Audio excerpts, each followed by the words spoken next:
Well, Hillary Clinton and Donald Trump, the two biggest names in the race for the presidency right now, but both candidates carry a lot of political baggage, as you just heard. Will they break out or will they break down? Steve Forbes, a one-time presidential candidate himself, current chairman and editor-in-chief of Forbes Media, joins me now. No regrets that you're not running this time, right? There's still time to get in, by the way.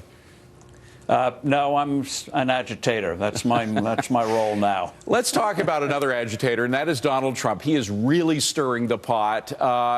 Some of his appeal was exemplified by an interview that we had earlier on FBN. Donald Trump and a woman named Bida Corum, a 92-year-old who is registering for the first time to vote in her entire life because of Donald Trump. They were both on just moments ago. Let's play a little tape and get you to respond.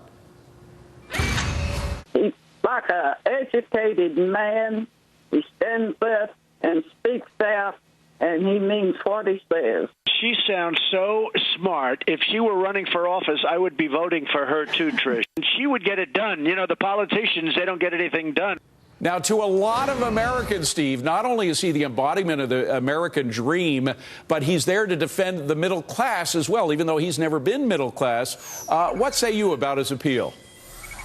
Well, what he's tapped into, first of all, people know him over the years, both from his business dealings and most famously from television. So he is a familiar figure to tens of millions of Americans.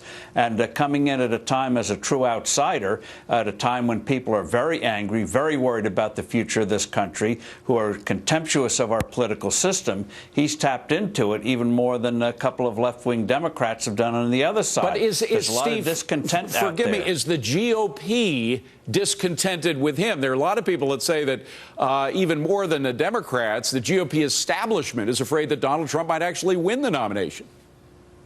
Well, the establishment you can overcome, especially in the primaries, as Ronald Reagan did 35 years ago. The key thing is people are very interested in Donald Trump. That's why this debate tomorrow night is going to be so interesting. I think he's going to come across as initially as calm. He's going to let the others throw the first grenades, and then he'll fly into it. But he's going to let others be the aggressors and show that he's got discipline, he's outspoken, but he's one who can rise to the occasion. That's what I think that's what he's going to try to do tomorrow night. Now, when you were running, you were a bit of an outsider yourself. You used your own money to run, as Donald Trump is going to be doing. But I'm wondering, again, about those insiders, the establishment for it. I had Karl Rove on yesterday. I asked if he would support Donald Trump if he became the nominee. He didn't give me a yes. He didn't give me a no, but he didn't give me a yes.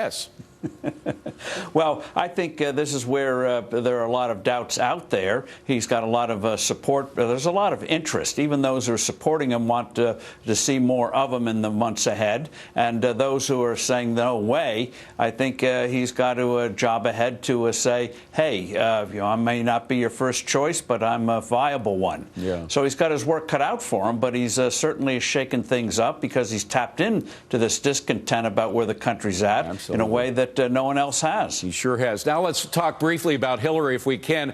This FBI investigation, some people say it could kill her chances to be the nominee in the Democratic Party. Do you believe so? And if so, who else? Well, that investigation is ominous because that, to be blunt, and I may be a little paranoid here, but I don't think that would have happened if it hadn't gotten a wink or a nod from someone in the White House. Okay, let me just stop you there, because that's an interesting charge I've heard thrown around a lot. It is, by the way, the White House that was a original source for the New York Times story about the emails several months ago. You believe that they are actively trying to hurt her campaign, the Obama White House? These things are never done explicitly, but the body language, I think, is unmistakable. And it's done in a way, as you could tell from that statement, that if they want to back off, they can easily back off on this thing. But for the FBI to get involved, that is a big deal. Now, just to your question of who else, that's why you're hearing things about Howard Schultz, the CEO of Starbucks. Will he get into it? Senator Warner of Virginia.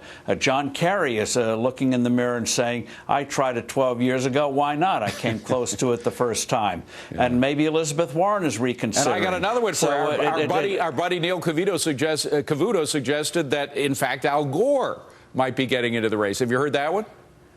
I haven't. Boy, my goodness, Kerry and Gore. Whoa. It'd be fun. It'd give us a lot to talk about. This is a family station, so I'll just laugh. All right, Steve, thank you very much. We'll leave it at that. Steve Forbes, thank you very much. By the way, you can make sure to catch Steve and myself on Fox this and every Saturday. That's on the Fox News Channel, 11 a.m. Eastern Time, every Saturday. We look forward to seeing you there. All right. Neil Cavito, by the way. Cavito. I'm so using that. I'm so. You're never going to live that down, by the way. Don't even go there, buddy. Listen, with a name like Asmund, you can call me anything you want. Yeah, we've heard that one. All right. A few others.